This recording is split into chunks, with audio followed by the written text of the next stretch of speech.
Hello and welcome to Content Growing. My name is David. Today I'm bringing you my soil mix for Calateas, now Goeppertias. I use the same soil mix for Marantas and Stomanthes. I'm not going to be talking about so much about the plants themselves or my collection. You can see some of the examples behind me, but I'm going to be talking about the ingredients that I use.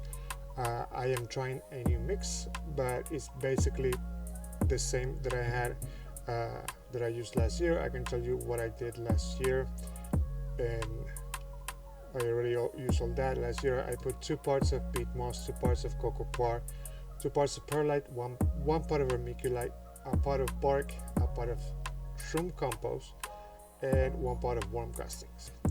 So one thing, today I don't have worm castings and I don't have shroom compost, so I'm gonna be replacing that. And I change a couple of other things, but let me play you the video of the mixes, the ingredients that I use, and I'll tell you as it plays.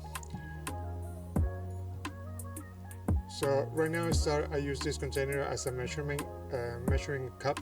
So this is 2 parts. I start with 2 parts of peat moss. I didn't use any cocoa coir because the cocoa coir doesn't have a nutrition exchangement with the plants, and you know Calateas are quite heavy feeders, so I just keep it on with peat moss. Now instead of the shroom compost and the earthworm, the worm castings, I'm using 2 parts of chicken manure or chicken compost, which is a lot lighter than manure, than cow manure, and it will be like what the Calatheas need in order to like get nutrition, because they're heavy feeders, and you know that they're not very friendly when it comes to any salt. For example, if you add in like nutritious water, or if you add in slow release fertilizer, they tend to get crispy on the edges. So 2 parts of the chicken compost or chicken manure, and another thing that I changed, it was instead of doing 1 part of vermiculite and 2 parts of perlite, now I did 2 parts of vermiculite and 1 part of perlite. Why is this? Because the first time that I tried this mixture, my perlite was good. It was like the coarse one, but my vermiculite was very fine. So I didn't want to make the mix to get compacted really easy. Now that I have a vermiculite that is much coarser, I feel confident to do 2 parts of vermiculite and 1 part of perlite. And as an insurance measure, at the end of it, I add 1 part of charcoal. So here's the part of perlite. You see all the dust. You know, you can decide to wash this off, rinse this off, and same thing with the charcoal.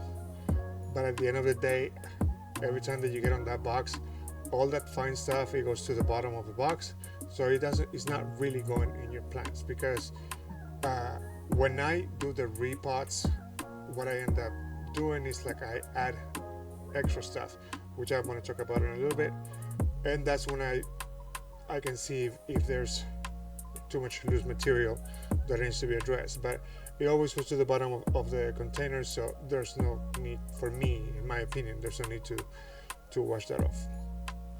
So after the last part of perlite, I do like a half part, so like a half a bucket of charcoal. And if you want to know what charcoal I use, it's not horticultural charcoal, but you can see that on my ingredients episode that is coming up. So that is the mix. Now, the things that I wanted to talk about was, for example, the fact that these plants right now in my location, I'm in San Diego, the city water here is much better than it was back in Dallas. Back in Dallas, I cannot have the Calatheas with not only tap water, not even with like reverse osmosis was working. I had to use either the still water, or they prefer actually collect the rainwater. Here is not an issue. The water here is much better, much cleaner.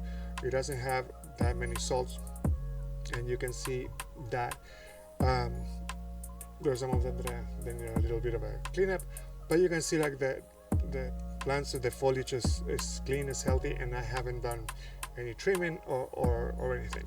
So I'm taking this new mix for the next repotting that I'm gonna do. That's gonna be coming up this week and the next couple of episodes. And there I'm gonna show you when I'm repotting and when I'm using this mix.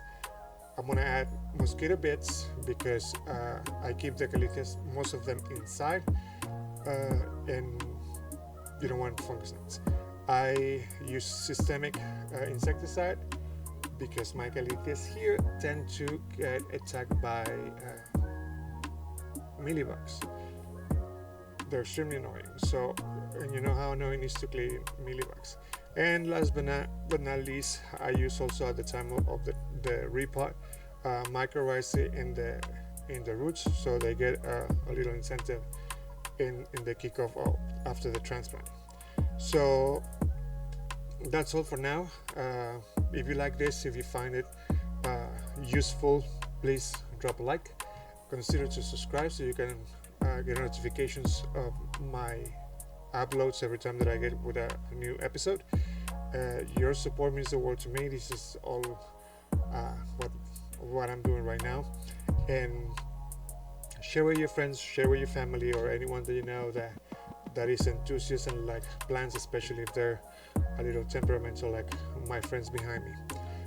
Thank you so much for watching, and I will talk to you soon.